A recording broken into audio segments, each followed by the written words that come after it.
বর্তমান পরিস্থিতি নিয়ে আমাদের কি করণীয়, সিটি কর্পোরেশন একজন মেয়র হিসাবে আমার কাউন্সিলরদের এবং আমার কি করণীয়, সেটির জন্য আমরা আজকে এখানে বসেছি।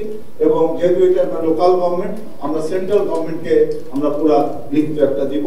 ক্ষতিগ্রস্ত শিক্ষার্থী, বিশেষ করে যারা নিহত এবং আহত আছে, তাদের পাশে ইমিডিয়েটলি দাঁড়ানোর জন্য এটি আজকে এসেছে, যে তাদের পরিবারের কাছে যাওয়ার জন্য, যারা নিহত হয়েছে তাদের পরিবারদের যাওয়ার জন্য পরিবারের কাছে। এবং আমাদের ভাইস চ্যান্সেলর মহোদয় যারা আছেন এবং অধ্যক্ষ যারা আছেন, ওরা বলছে আমরাও আপনার সাথে যাব, অর্থাৎ প্রত্যেকটি আহত এবং নিহতদের বাসায় গিয়ে তাদের পরিবারের পাশে যাওয়ার জন্য। এবং অনেকেই পরিবারে অনেকে আতঙ্কে আছে, যারা চিকিৎসা অবস্থায় আছে, কিন্তু তাদের কাছে কোনো টিচারও যেতে পারছেন না। টিচাররা গেলে আবার টিচারদের কি অবস্থা হয় কি না হয়, এই জন্য ওনারা একটা অভয় চান যে আমরা যেন তাদের সাথে গিয়ে টিচারও যেন ছাত্রদের খোঁজ নিতে পারে যারা আহত এবং নিহত আছেন। আমরা বলেছি অবশ্যই আমাদের আজকে এখানে একটা সেন্ট্রাল কমিটি ডেস্ক খোলা হচ্ছে, সেই ডেস্কের মাধ্যমে ওনারাও আমাদের সকল তথ্য দিতে পারবেন। আমাদের সমাজ কল্যাণ যে ডিপার্টমেন্ট আছে, সেই সমাজ কল্যাণ ডিপার্টমেন্টের মাধ্যমে আমাদের অনেক শিক্ষার্থীরা কোমলমতি বাচ্চারা একটা হিউজ একটা ট্রমার মধ্যে আছে, কিভাবে তাদেরকে এটা দূর করা যায় সে ব্যাপারে তারা একটা ডিসিশন দিয়েছে।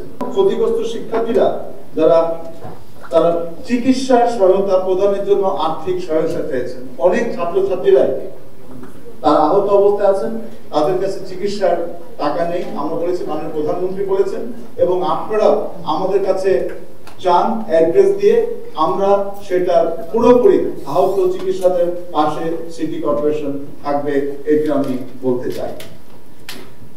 আইনগত সহায়তা চেয়েছেন, আর্থিক সহায়তা চেয়েছেন। কি কারণে এই ঘটনাটা ঘটলো এটা অনুসন্ধান করার জন্য যে দরকার পড়ে গবেষণা করতে বলেছেন টিচাররা। শিক্ষার্থীদেরকে কিভাবে ক্লাস করা যায়, অনেকে সাজেশন আসছে যে অনলাইনের মাধ্যমে কিভাবে ক্লাস শুরু করা যায় কি না যায়, সেটি অনেক ভাইস চ্যান্সেলর বৃন্দ এবং অনেক শিক্ষক বলছেন যে অনেক ছাত্ররা তারা চাচ্ছেন ক্লাস করতে। শিক্ষার্থীদের প্রতি কঠোর বক্তব্য না দিয়ে তাদের প্রতি কিভাবে সফটলি তাদেরকে হ্যান্ডেল করা যায়, এই বক্তব্যটাও কিন্তু আসছে, যে কিভাবে আরো সফট ভাবে এই কোমলমতি শিক্ষার্থীদের মনের ভিতরে ঢোকা যায়, সেই ব্যাপারে বলা হয়েছে যে শিক্ষার্থীদের যাতে ওদের সাথে যেন কঠোর না হয়, সেই জন্য বলা হয়েছে যে তাদেরকে আরো কোমল ভাবে, আরো নমনীয় ভাবে হ্যান্ডেল করা যায় নাকি, এই ব্যাপারেও বিভিন্ন ভাইস চ্যান্সেলর বৃন্দ এবং প্রধান শিক্ষক বৃন্দ সেটিরও মত দিয়েছেন।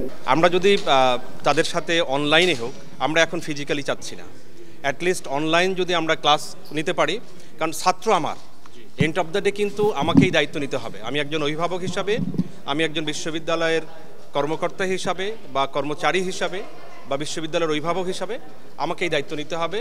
তাদের মেন্টাল ইনজুরি যতটুকু হয়েছে তাদেরকে আমি আশাবাদী যে আমরা ইনশাআল্লাহ আমরা সব শিক্ষকরা একসাথে কাজ করি, খুবই সফটলি আমরা হ্যান্ডেল করতে পারবো। বারবার সফটলি কথা বলছেন, কিন্তু সেই সফটলি কি সরকার প্রধান থেকে শুরু করে আমার মনে হয় সরকার প্রধানও এখন সেটা বুঝতে পেরেছেন। আমি আপনাদেরকে এটুকু বলতে পারি, আমার মনে হয় সরকার প্রধান এখন বুঝতে পেরেছেন যে আমাদের সফটলি হ্যান্ডেল করতে হবে। বিশেষ করে যাদের বয়স খুবই কম, তারা তো আসলে ছোটো মনে হয়, আমাদেরই ছেলেমেয়ে, আমাদের মতো আমাদের বাচ্চারা, আপনি বাসায় দেখবেন আপনার বাচ্চা রেগে গেলে আমরা অনেক সময় কী করি, আমরা উল্টাও তাদের উপর রেগে যাই। রেগে গিয়ে দেখবেন যে এন্ড অফ দ্য ডে কিন্তু খুব একটা বেনিফিট হয় না। বাট আমরা যদি তাদেরকে বুঝাই, তার রাগটাকে, যে তার যে অ্যাঞ্জার যেটা আছে, তার যে রাগটা, এই রাগটাকে থামানোর জন্য আমিও যদি রেগে যাই, তাহলে আমরা ভুল করব। আমরা কিভাবে আবার শিক্ষার ব্যবস্থাতে ফিরে যেতে পারি, সেটাই ছিল মূল বিষয়। এবং আমার পক্ষ থেকে যেমন আমি মনে করেছি যে কানেক্টিভিটিটা হচ্ছে সবচাইতে বড় জিনিস।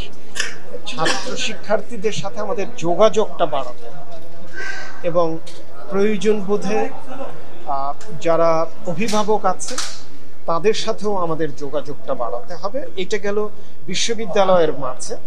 বিশ্ববিদ্যালয়ের বাইরেও আমরা যে বেসরকারি বিশ্ববিদ্যালয় বলেই সরকার আমাদেরকে আলাদাভাবে দেখতে পারবে না, এবং সেখানেও যেন সরকারের সাথেও আমাদের যোগাযোগটা ভালো থাকে এবং একজন অপরজনকে আমরা বুঝতে পারি, সেই জিনিসটা আমাদের এস্টাবলিশ করতে হবে।